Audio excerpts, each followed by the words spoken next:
Bonjour à toutes, bonjour à tous et bienvenue à ce webinaire Myria rétrospective 2021 et perspective 2022. Je me permets de vous souhaiter une très belle année 2022. Et pour démarrer avec ce premier webinaire de l'année, nous allons faire un petit retour en arrière. Oui, c'est un peu la saison des Oscars et des Césars où on fait un petit rétrospectif de ce qui fut en 2021 pour Myria et ce qui va venir en 2022. Et qui mieux pour présenter ça? Louis Laszlo, directeur Product Management chez Atempo. Salut Louis. Bonjour, je pensais que tu allais dire Oscar du meilleur acteur, mais raté. Mais j'allais venir, oui, effectivement. Déjà, l'Oscar de la meilleure solution d'archivage, de synchronisation, d'analytics et de backup, certainement, c'est Myria. Et donc, je vais te laisser en parler pendant une 25 minutes à peu près. Si vous avez des questions, vous êtes très nombreux à être connectés ce matin. Si vous avez des questions, n'hésitez pas à utiliser l'onglet questions. Et puis, à la fin, on aurait 5-10 minutes pour répondre à toutes vos interrogations sur Myria. Donc, je te laisse, Louis, pour la partie présentation. Merci beaucoup. Ok, merci pour l'introduction, Nick. Donc bonjour à tous, et déjà je vais commencer par vous souhaiter une bonne année, même si on est quand même déjà le mi-janvier, une bonne année 2022.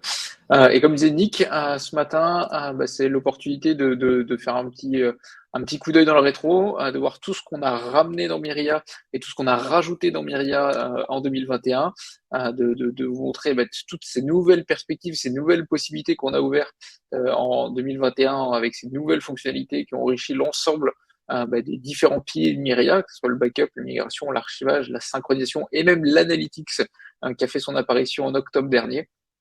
Et on jettera un petit coup d'œil sur 2022 qui nous annonce une année très très très très très très riche pour les mois qui arrivent et qui va nous permettre d'enrichir vos propositions de valeur, vous partenaires de Tempo, et vous permettre d'améliorer ou d'aller plus loin dans la construction de vos cas d'usage et de votre gestion au quotidien grâce à Myriad.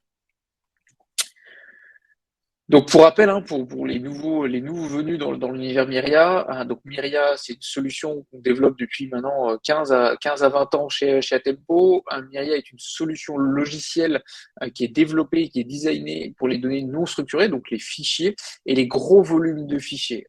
Donc c'est une solution technologique qu'on a développée, une plateforme technologique qu'on a développée, conçue pour la croissance, supporter la croissance des volumes de données, du terabyte jusqu'aux exabytes de données, pour gérer des milliards de fichiers, tant des petits fichiers que des très gros fichiers, puisque tout le monde le sait aujourd'hui, c'est autant compliqué de gérer des pétas de données que de gérer des milliards, voire des millions de milliards de fichiers. La plateforme, on le verra très rapidement, elle est indépendante de tout stockage. On a une certaine agnosticité, une certaine abstraction par rapport au stockage, qui nous permet de gérer l'ensemble des mouvements de données, quelle que soit la technologie de stockage. Comme je disais en introduction, qui est conçu pour tirer le meilleur de la performance, tout en étant agnostique, on arrive, et de par le travail extraordinaire que produise l'équipe d'Atempo, à tirer le meilleur de la performance dans les transferts de données, que ce soit pour faire du backup, donc de la sauvegarde, de la synchronisation, de la migration, voire de l'archivage. On a un des guides de compat les plus larges du marché et on va passer dessus tout de suite. Et comme je disais, aujourd'hui, c'est une plateforme technologique qu'on a construite, qu'on a bâtie pour délivrer des différents services. Par contre, cette plateforme est multiservice. Donc, vous pouvez commencer votre aventure avec Myria pour faire de la migration, remplacer un stockage existant et garder la solution pour faire de l'archivage, voire de la sauvegarde, voire un mix de cas d'usage. Et aujourd'hui, ce qu'on voit de plus en plus chez nos clients, c'est qu'aujourd'hui, ils utilisent la plateforme Myria en combinant les usages, puisqu'aujourd'hui, dans toutes les organisations, on va avoir besoin un instant de sa vie d'organisation pour faire de la migration, à un autre moment de faire du backup, à un autre moment de faire de l'archivage, voire de mixer backup et archivage. Aujourd'hui, c'est pas du tout incompatible dans une activité quotidienne, voire de la synchronisation entre différents stockages ou de la synchronisation à la demande. Donc aujourd'hui, la plateforme est vraiment conçue pour être multiservice et pouvoir profiter du meilleur de la technologie, quel que soit le cas d'usage qu'on veut traiter. Si on parle de plateforme ouverte et agnostique, aujourd'hui, Myria est compatible avec l'ensemble des technologies de stockage du marché. Donc, à l'écran, vous avez un certain nombre de constructeurs avec lesquels on travaille et où on a des affinités un peu plus proches. Mais aujourd'hui, Myria est compatible avec l'ensemble des NAS du marché offrant un accès CIFS, SMB ou NFS, avec l'ensemble des stockages objets ou cloud providers proposant un accès S3 ou Swift. La différence qu'il y a avec les différentes marques et les différents constructeurs que vous avez à l'écran, c'est qu'on a développé des interactions et des intégrations plus fines, plus poussées, pour aller chercher le meilleur de la performance et le meilleur de la technologie pour l'ensemble de ces technologies-là. Quand je vous disais, donc Myria, c'est une plateforme technologique avant tout sur laquelle après on a bâti des services. Donc imaginez, on a une plateforme technologique qui est complètement agnostique du stockage, qui est capable de déplacer des données d'un point B d'un point A à un point B avec le meilleur de la performance. Et au-dessus de ça, on a bâti des usages, migration, archivage, backup, synchronisation et analytics plus récemment. Chaque usage a son modèle économique et également aussi son interface et son expérience utilisateur dédiée. L'utilisateur qui a besoin que de faire de la migration aura un univers qui lui est dédié qu'à la migration. L'utilisateur qui a besoin que de faire de l'archivage aura un univers qui lui est dédié qu'à l'archivage, et ainsi de suite. Donc la plateforme est multiservice et va permettre de spécialiser le produit en fonction des cas d'usage ou alors de les mixer quand c'est nécessaire. Donc, si on regarde ce qu'on a fait en 2021, pas mal d'évolutions, et donc on a essayé de vous résumer en quelques mots les quelques évolutions, la longue liste d'évolutions qu'on a rajoutées en 2021, qui vont permettre d'aller plus loin avec l'utilisation du produit. La première fonctionnalité, c'est dans le cas d'usage du backup, donc de la sauvegarde, c'est le SnapStore. Donc le SnapStore, qu'est-ce que c'est? L'idée du SnapStore, c'est d'offrir une solution de continuité, voire je dirais plus de reprise d'activité instantanée pour les grands stockages, les gros stockages de fichiers. Aujourd'hui, dans certaines verticales et dans certains contextes, des organisations qui génèrent des grands volumes de données, des contraintes importantes pèsent sur l'activité et toute interruption d'activité peut être vraiment très très très dommageable. Je pense par exemple et c'est le premier client qui nous fait confiance avec SnapStore, qui est le secteur de la génomique. Donc le client en question utilise des séquenceurs génomiques qui sont connectés à un stockage de production. En cas de panne de ce stockage, ces séquenceurs génomiques s'arrêtent et vu son activité, c'est totalement impossible. Donc, les solutions de sauvegarde traditionnelles ne sont plus du tout efficaces dans ce type de contexte, puisqu'en cas de panne, il sera obligé d'attendre le temps d'une restauration pour remettre en service ces séquenceurs génomiques.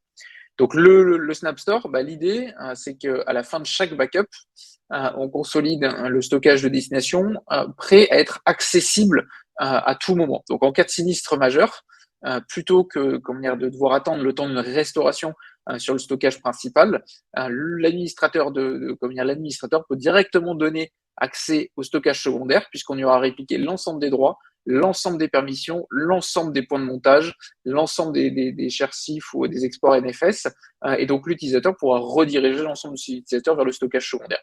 Pendant ce temps, Myria pourra reconstruire le stockage primaire avec une opération de restauration. Et une fois l'opération terminée, on réapplique les différents changements faits à la destination sur le stockage principal et l'utilisateur peut redéplacer ses utilisateurs sur le stockage primaire. Donc avec le SnapStore, on apporte une solution de continuité d'accès aux données et donc une reprise instantanée d'activité après sinistre. Et donc une transparence complète pour l'accès au stockage et la consommation des stockages de production.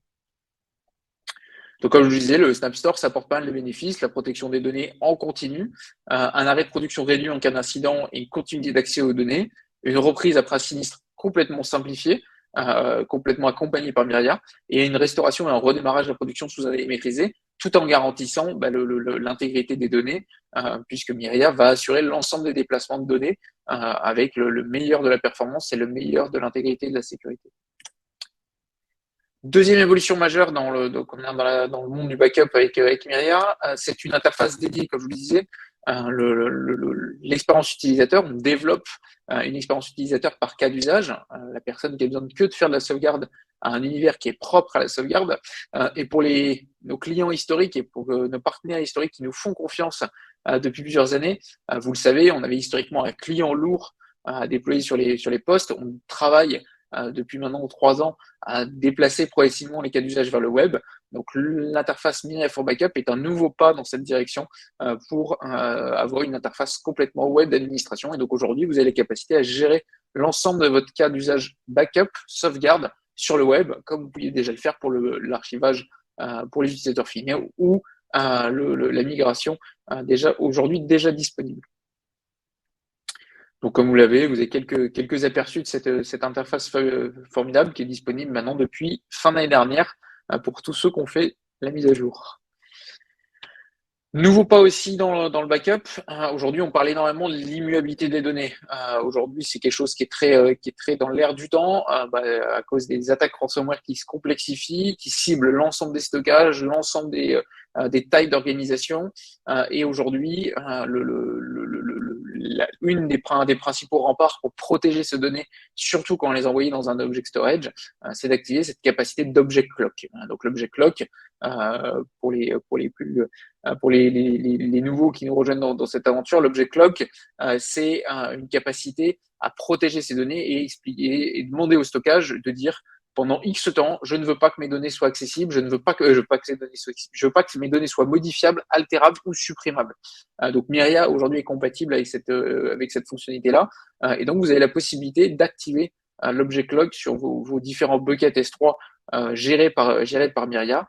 Et au moment de l'archivage, on va appliquer cette capacité d'object lock et bloquer les données, bloquer les objets archivés vers S3 ou backupés vers S3 le temps de la durée de rétention que vous aurez définie dans Myria. Donc c'est très très intéressant dans le cas des ransomware, mais ça peut être aussi très important dans des cas de données couvertes par un cadre juridique, législatif, contractuel, par exemple des données de santé, des données d'archivage, par exemple de vidéosurveillance, qui doivent être bloquées pendant X années en fonction des différents cadres juridiques qui s'appliquent dans les différents pays où vous pouvez exercer. Donc l'object lock et la capacité de Myria de supporter cette capacité-là va vous permettre de répondre à l'ensemble de ces enjeux-là. Et donc aujourd'hui, l'object lock est dès à présent disponible donc pour Amazon, Wasabi, Scaleway. Et aujourd'hui, on rajoute dans un prochain patch la capacité de supporter l'ensemble des object storage déjà compatibles avec Myria qui offrent ces capacités d'object lock. Myria for Migration. Donc, on a élargi encore le scope de la migration. Comme vous le savez, aujourd'hui, la migration est une offre qu'on distribue et qu'on pousse avec nos partenaires constructeurs de stockage notamment, qui vendent ça en général bundlelisé et dans des packages complets stockage plus opération de migration et jouent la migration. Et donc pour les accompagner et les aider dans cette démarche, on a rajouté une nouvelle fonctionnalité dans la migration. La première, c'est d'être plus compatible avec plus de cloud. On était déjà compatible en utilisant des clouds comme source de données avec Wasabi, Alibaba Cloud et Amazon en 2021, début 2021, donc il y a déjà plus d'un an, on a rajouté la capacité à lire Azure, lire Google Cloud ou lire Swift. Et ça s'est vu dès mi-2021 où on a vu des opportunités de reverse cloud, notamment depuis Google Cloud ou depuis Azure ou depuis Amazon, de clients qui avaient énormément externalisé de données ces dernières années vers le cloud et qui avaient besoin de ramener ces données sur site, soit parce que le coût avait explosé, le coût du cloud avait explosé, soit parce que le cloud n'était plus adapté à leurs enjeux métiers. Et donc, on décidé de rapatrier ces données de cloud sur site, sur un stockage physique sur site, que ce soit Object Storage ou Parallel File System ou NAS. Et donc, on utilisait Myria pour opérer ces opérations de reverse cloud. Donc, ces fonctionnalités qu'on a rajoutées début 2021 ont directement été utilisées et on l'a vu été utilisées dans des migrations de plusieurs pétas de reverse cloud depuis Google Cloud, Azure ou Amazon.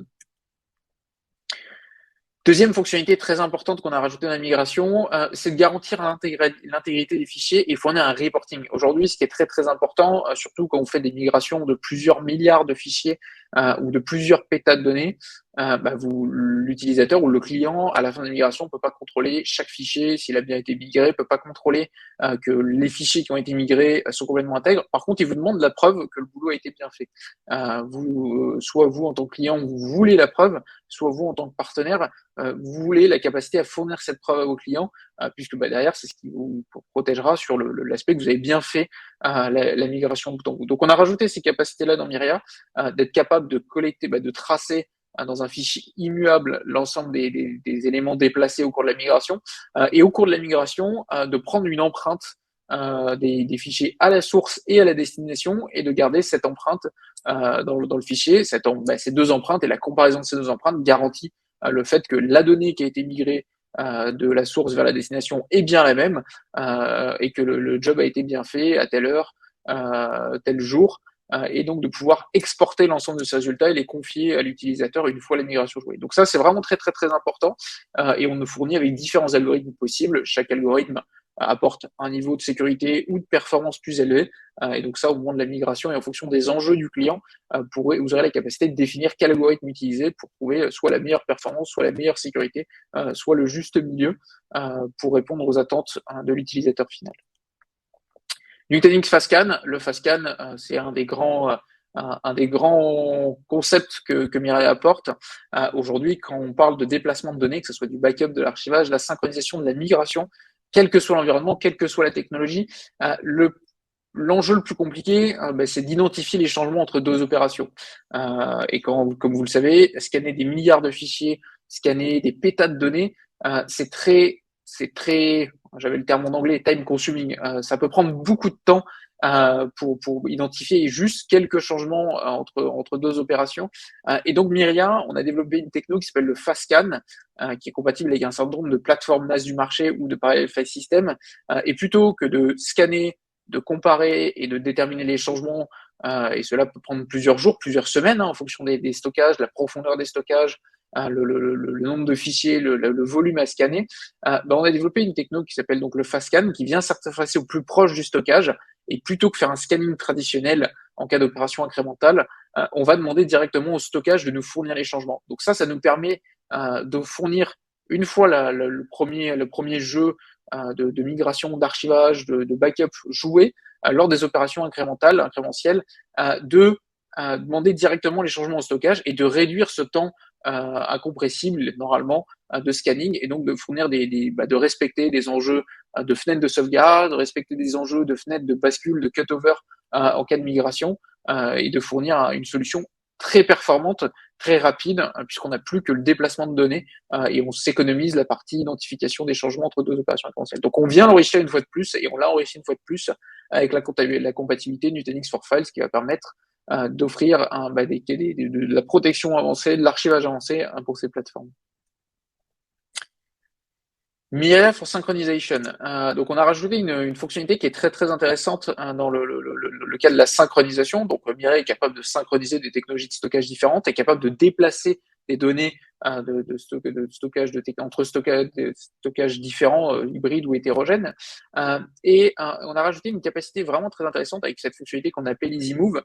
C'est d'ouvrir toutes ces capacités de Mirai qui étaient jusque-là restreinte aux utilisateurs, aux administrateurs de stockage, restreinte à la capacité de planifier des tâches sur l'architecture, et de pouvoir faire des déplacements à la demande simplifiés entre différents stockages, entre différentes technologies de stockage, qu'elles soient sur site ou dans le cloud. Donc c'est avec cette capacité EasyMove, on ouvre la capacité à un administrateur de stockage de créer une plateforme de stockage de déplacement de données entre stockage à la demande à ses utilisateurs. Donc ça a vraiment beaucoup de sens dans pas mal de cas d'usage. Par exemple, dans le HPC, je veux donner la capacité à mes chercheurs de déplacer des données d'un stockage de travail vers un scratch lancer du compute derrière, pour vider le scratch une fois que les données ont été compute, récupérer les résultats, les envoyer vers un S3 pour les partager avec un tiers, dans le média, de faire du partage de données rapide vers le cloud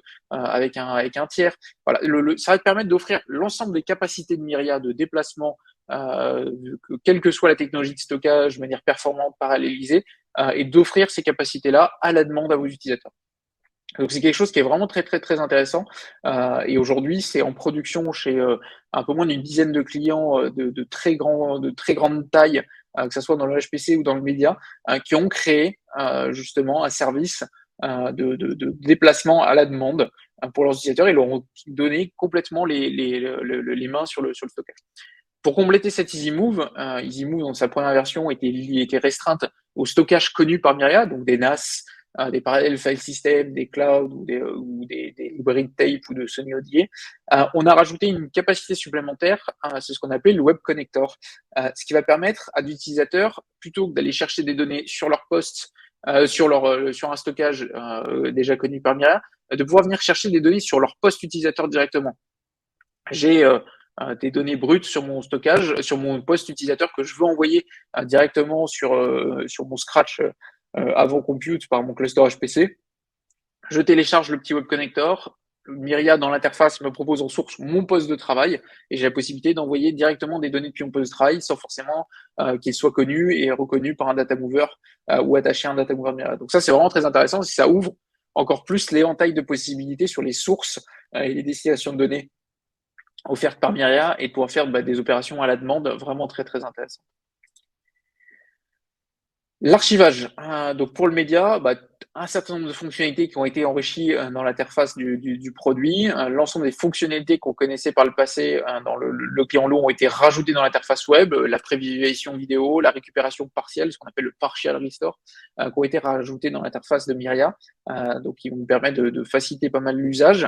On a rajouté pas mal de fonctionnalités autour de la gestion des métadonnées dans l'interface web et donc qui vont permettre de gérer vos métadonnées et d'enrichir vos médias directement une métadonnée. On a rajouté, j'en profite pour le dire, le support d'LTO9 dès sa sortie pour l'ensemble des constructeurs proposant des drives LTO9.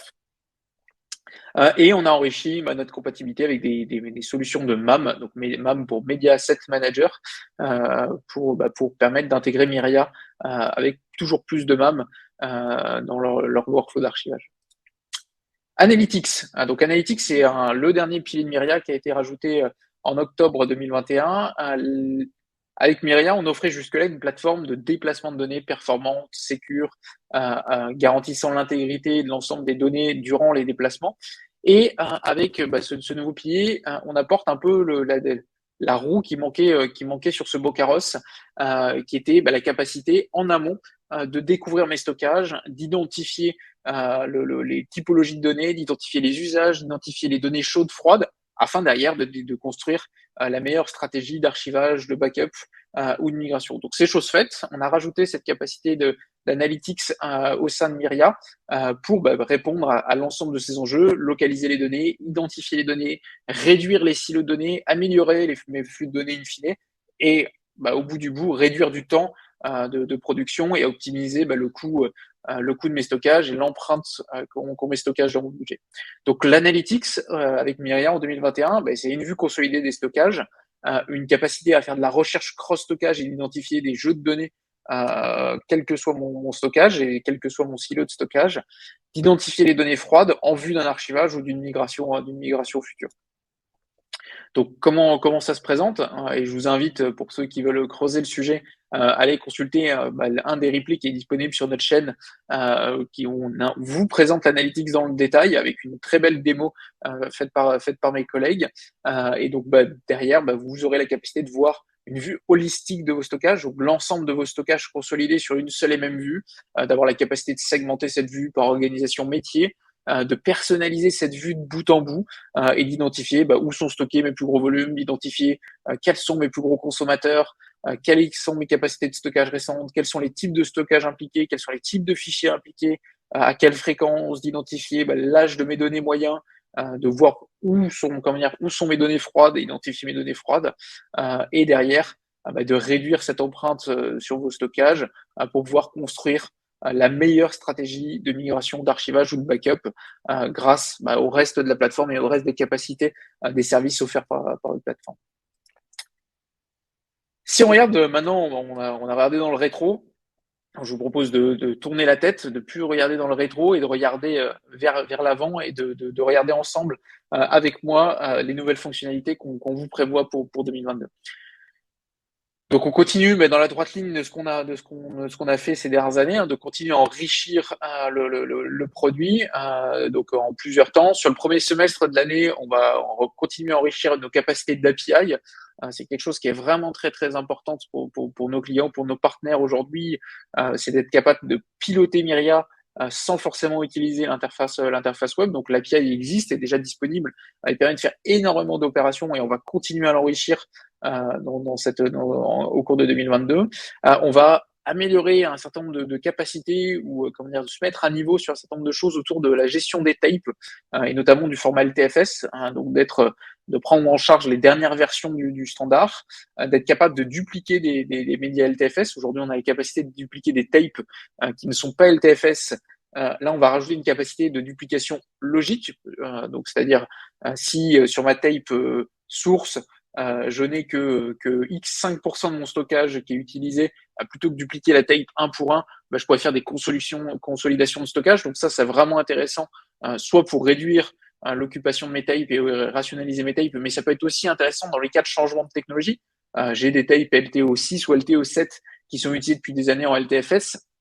J'investis sur du LTO9 que je déploie cette année dans mon infrastructure, et j'ai 1000 tapes en LTFS dans des vieilles technologies. Je vais pouvoir utiliser la technologie et la capacité de duplication de Myria pour migrer mes tapes de LTO5, LTO6 vers moins de LTO9, puisque j'aurai la capacité de dupliquer N tapes vers une tape avec cette capacité-là. Donc c'est une duplication logique et pas forcément physique, où on va dupliquer les objets présents sur la tape et les consolider, les compacter sur la tape de destination. Donc vraiment une fonctionnalité très très intéressante et qui va intéresser, je pense, nos amis du média dans les prochaines semaines, prochains mois. L'authentification à deux facteurs, vous savez que pour nous c'est très très important la sécurité et c'est une fonctionnalité qui est vraiment très importante, surtout dans un contexte où on ouvre de plus en plus l'interface de Myria à des utilisateurs finaux. Beaucoup de nos clients souhaitent renforcer la capacité d'authentification et la sécurité de l'authentification. Donc on rajoute l'authentification à deux facteurs dans les prochaines semaines avec Myria. Toujours plus de FastScan pour supporter plus de plateformes. Donc, c'est ce qu'on fera avec la plateforme DD d'IntelliFlash. L'immutabilité sur bande, donc le support des tapeworms qui va arriver pour compléter. Je vous rappelez-vous dans ce qu'on s'est dit il y a quelques minutes, on a rajouté l'object lock pour la partie S3. On va rajouter l'immutabilité pour le support des worms, des tapeworms dans Myria en début 2022. L'immutabilité sur disque, donc une fonctionnalité très très intéressante. Même si vous souhaitez archiver sur disque ou souhaitez avoir un premier tiers d'archivage ou de sauvegarde sur disque, on va rajouter cette capacité à créer de l'immutabilité sur disque.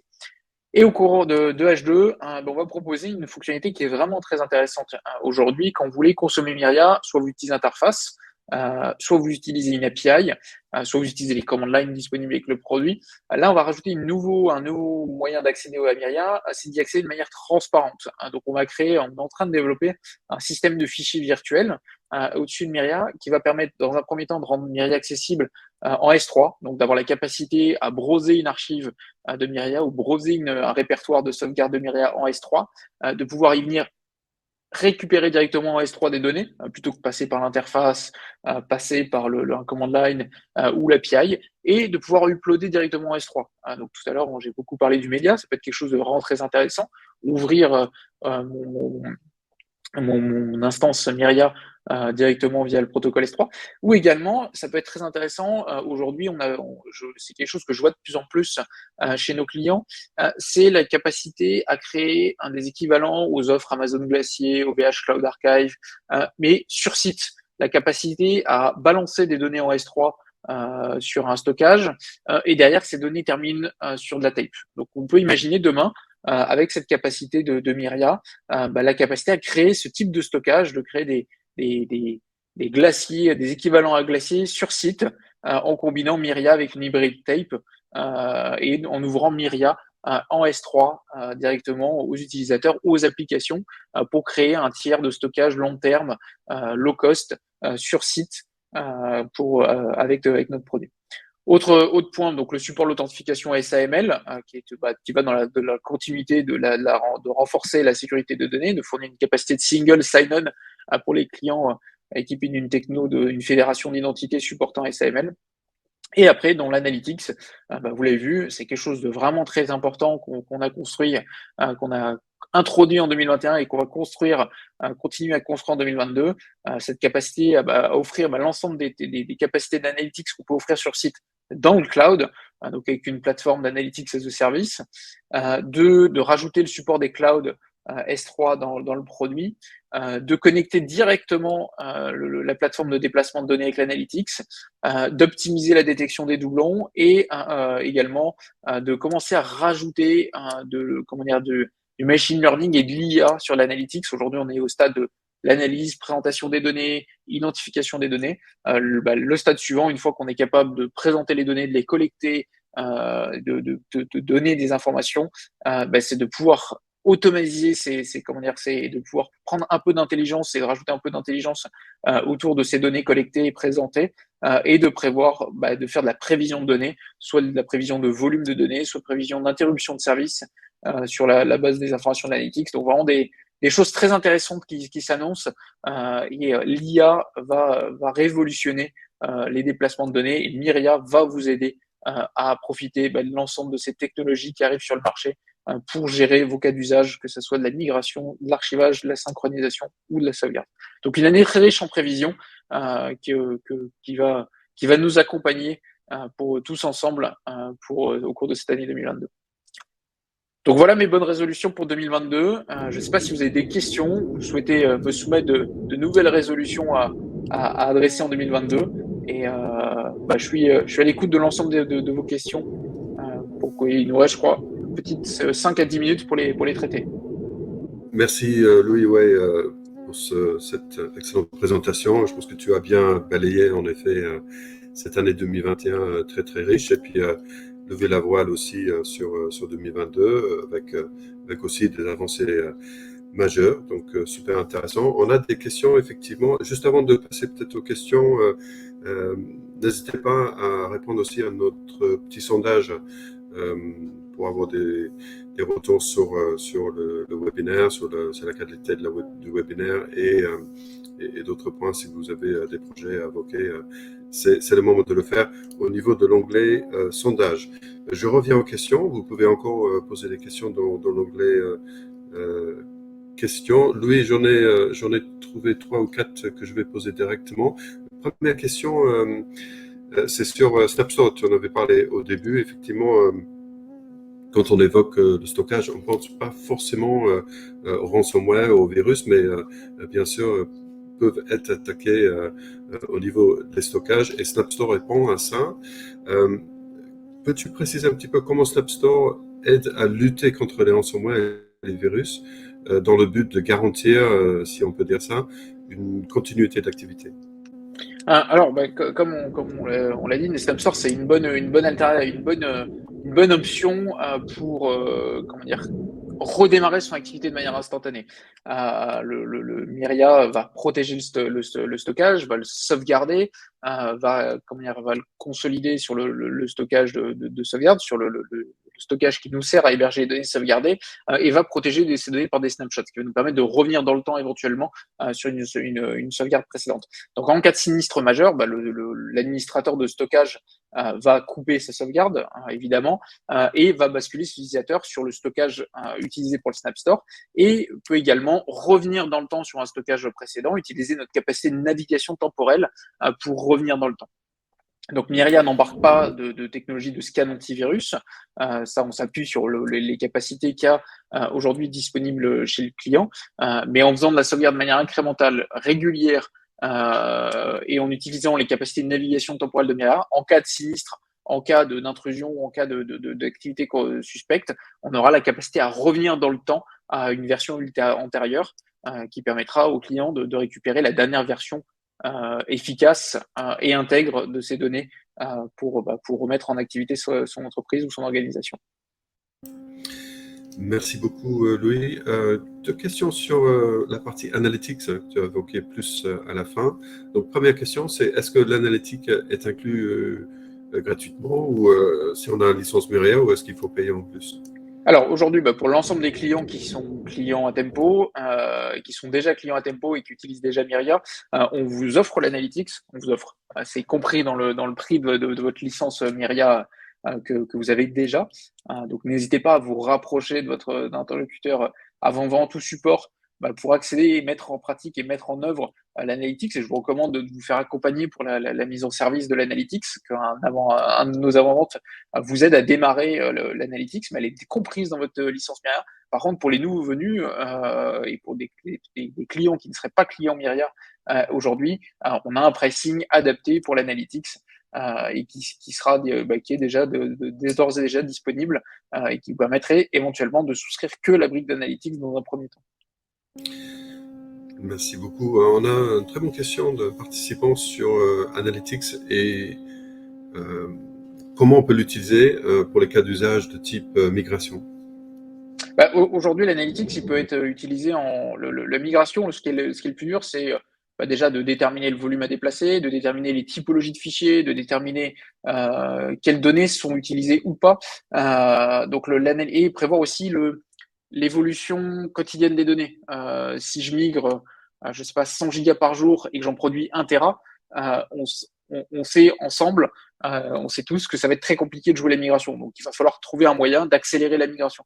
Donc, l'analytics va permettre de se rendre compte également et d'avoir une idée cette capacité à générer des données et quel est mon taux d'incrément, quel est mon taux de changement régulier. Donc, l'analytics, pour moi, peut être une réponse pour faire un peu d'avant-vente, et dans le cadre de l'avant-vente de mon projet de migration, pour déjà comprendre le stockage, de comprendre les différents stockages impliqués, l'utilisation de ces stockages-là, va vous permettre également, vous, partenaires, de dessiner éventuellement votre proposition de valeur, plutôt que vous savez que vous arrivez sur site pour remplacer 4, 5 stockages, ou même éventuellement 15 stockages, avec l'analytics, vous aurez la photo consolidée de quels sont les stockages, à quoi ils servent, comment ils sont utilisés, ce qu'ils sont utilisés, par qui, comment, quelles sont les données qui sont dessus, et éventuellement de faire une meilleure proposition plutôt que de la faire sur le cahier des charges que vous avez votre client. Donc l'analytics, pour moi, il peut vraiment servir en découverte pour comprendre et prendre les meilleures décisions et proposer les meilleurs choix technologiques ou d'organisation du projet de migration au client ou à l'utilisateur final. Parfait, merci Louis. Juste peut-être pour terminer, à moins que tu vois d'autres questions, tu as montré la slide très complète au début sur les compatibilités, le côté agnostique de Myria. Quelques précisions néanmoins. Donc, tu peux confirmer que Myria supporte Azure et Google Cloud. Une autre question sur le support d'autres clouds français. Est-ce que c'est prévu? Est-ce que c'est en cours? Alors aujourd'hui, on supporte, comme je disais, l'ensemble des cloud providers ou object storage qui proposent une interface S3 ou Swift. Donc ça couvre énormément de constructeurs sur le marché, énormément d'opérateurs, énormément d'hébergeurs. On supporte déjà et on a déjà une compatibilité validée avec un certain nombre d'offres que propose OVH Cloud ou Scaleway. Donc, quand on parle des Frenchies, on travaille aujourd'hui avec Outscale également et on est en train de valider sa compatibilité. On a déjà une compatibilité avec le cloud d'Econocom.